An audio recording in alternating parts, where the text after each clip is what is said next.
My significant person is C.S. Lewis. He is the man who wrote The Lion, the Witch and the Wardrobe and other Narnia stories. He was also a friend of J.R. Tolkien. This was the man who wrote The Hobbit, The Lord of the Rings. Maybe you have seen the films. Also, his first name was Clive. His family and friends called him Jack.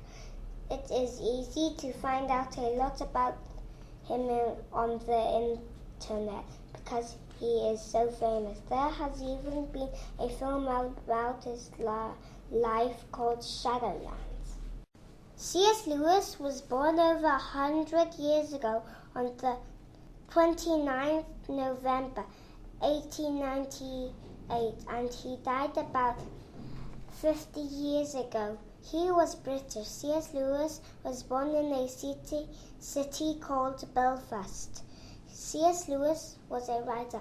I have told you about the Narnia stories, but he wrote lots of other books.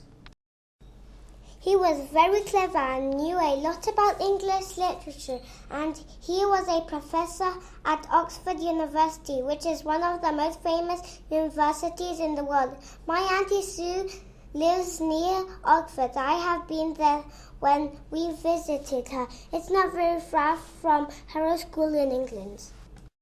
C.S. Lewis had an older brother called Warren.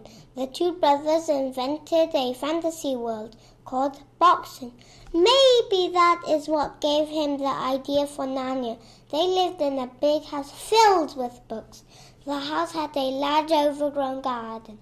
His mummy died when he was only 10 years old.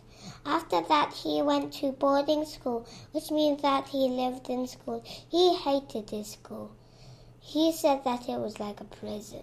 He went to Oxford University to study and later he became a professor. There he was injured as a soldier in World War I.